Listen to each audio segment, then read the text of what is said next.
യുവനേതാവ് തുടർച്ചയായി അശ്ലീല സന്ദേശം അയച്ചെന്ന നടി റിനി ആൻഡ് ജോർജിന്റെ പരാതിയിൽ വെളിപ്പെടുത്തലിൽ പ്രതികരണവുമായി CPIM സംസ്ഥാന സമിതി അംഗം NN കൃഷ്ണദാസ്. പ്രതിപക്ഷ നേതാവിനാണ് പെൺകുട്ടി പരാതി നൽകിയത്. പ്രതിപക്ഷ നേതാവിനോട് പരാതി പറയണമെങ്കിൽ എന്തായാലും ആ പക്ഷത്തുള്ള ആൾ ആയിരിക്കണം എന്നും NN കൃഷ്ണദാസ് 24-നോട് പറഞ്ഞു. കോൺഗ്രസ് പാർട്ടി എന്ന് പറഞ്ഞാൽ അങ്ങനെയാണ്, അവരുടെ സംസ്കാരം നീച സംസ്കാരമാണ്. അങ്ങനെയാണ് അവർ വളരുന്നത്, അവർ പരിശീലിപ്പിക്കുന്നത് അങ്ങനെയാണ്. അതിൽ ആ കുട്ടി പരാതിപ്പെട്ടത് പ്രതിപക്ഷ നേതാവിനോടാണ് എന്ന് കൃത്യമായി രേഖപ്പെടുത്തിയിട്ടുണ്ട്, പറഞ്ഞിട്ടുണ്ട്. ഞാൻ പ്രതിപക്ഷ നേതാവിനോടാണ് പറഞ്ഞതെന്ന്. ഇങ്ങനെ മോശമായിട്ട് പെരുമാറുന്നവരെ എങ്ങനെയാണ് ആ പാർട്ടി സംരക്ഷിക്കുന്നതെന്നുള്ളത് പൊതുസമൂഹം കാണട്ടെ. അത്ഭുതകരമായിട്ടൊന്നുമില്ല, കാരണം കോൺഗ്രസ് പാർട്ടിയുടെ സംസ്കാരം അതാണ്. കോൺഗ്രസ് പാർട്ടി അങ്ങനെയാണ്.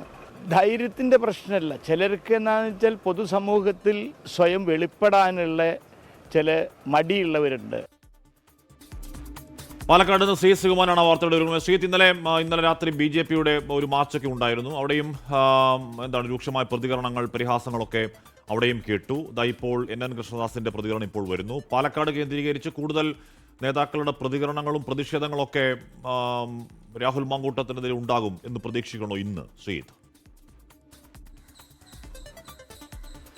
തീർച്ചയായും ഇന്നലെ BJP അത് പേര് പറഞ്ഞുള്ള ഒരു പ്രതിഷേധം തന്നെയായിരുന്നു. മുദ്രാവാക്യം വിളികളിലൊക്കെ രാഹുൽ മാങ്കൂട്ടത്തിനെതിരെ അദ്ദേഹത്തിന്റെ പേര് പറഞ്ഞിരുന്നു. അദ്ദേഹത്തിന്റെ ഓഫീസിലേക്കാണ് BJPയുടെ നേതൃത്വത്തിലൊരു മാർച്ച് നടന്നത്. എന്തായാലും ഇന്ന് അതിന് ചുവട് പിടിച്ച് തന്നെയാണ് CPIMന്റെ നേതൃത്വത്തിലും ഇത്തരത്തിലുള്ളൊരു പ്രതികരണം വന്നിരിക്കുന്നത്. CPIMന്റെ സംസ്ഥാന സമിതി അംഗവും ജില്ലയിലെ മുതിർന്ന നേതാവും ഒക്കെയായ NN കൃഷ്ണദാസാണ് ഇപ്പോൾ രൂക്ഷമായൊരു പ്രതികരണവുമായി രംഗത്തെത്തിയിരിക്കുന്നത്. പക്ഷേ അതിലേറ്റവും എടുത്തു പറയേണ്ടത് അദ്ദേഹം രാഹുൽ മാങ്കൂട്ടത്തിന്റെയോ അല്ലെങ്കിൽ ഏതെങ്കിലും ഒരു നേതാക്കളുടെയോ പേരെടുത്തു പറയാൻ തയ്യാറായിട്ടില്ല. കൃത്യമായ രീതിയിൽ അദ്ദേഹം പറയുന്നുണ്ട് അത് കോൺഗ്രസിന്റെ സംസ്കാരമാണ്, പരാതി പ്രതിപക്ഷ നേതാവിനാണ് നൽകിയിരിക്കുന്നത്, അതുകൊണ്ട് എന്തായാലും ആ പക്ഷത്തുള്ള ആളുകൾ തന്നെയായിരിക്കും. കൂടുതൽ ആളുകൾ എന്തുകൊണ്ട് ഇത്തരത്തിലൊരു പരാതിയുമായി മുന്നോട്ട് പോകുന്നില്ല എന്ന് ചോദിച്ചപ്പോൾ സമൂഹത്തിൽ സ്വയം വെളിപ്പെടാൻ ചില ആളുകൾക്ക് ചില ബുദ്ധിമുട്ടുകൾ ഉണ്ടാകും, അതുകൊണ്ടാണ് എന്നാണ് പറയുന്നത്. ഈ വിഷയത്തിൽ ഒരുപക്ഷെ അല്പസമയത്തിനകം തന്നെ CPIMന്റെ ജില്ലാ സെക്രട്ടറിയുടെ ഒരു മാധ്യമ സമ്മേളനം അല്ലെങ്കിൽ വാർത്താ സമ്മേളനവും പ്രതീക്ഷിക്കുന്നുണ്ട്. DYFI നേതാക്കൾ അവർ ഏതൊക്കെയോ തരത്തിലുള്ള സമരങ്ങൾ ആലോചിക്കുന്നുവെന്ന് പറയുന്നുണ്ട്. എന്തായാലും പാലക്കാട് എന്നെ സംബന്ധിച്ചിടത്തോളം ഇന്നലെ BJPയുടെ രാത്രി പ്രതിഷേധം കണ്ടു. ശേഷം ഇന്ന് ഒരുപക്ഷെ ഇടതു പ്രതിഷേധം അല്ലെങ്കിൽ DYFI പോലുള്ള സംഘടനകളുടെ പ്രതിഷേധം പ്രതീക്ഷിക്കാം. ഹാഷ്മി.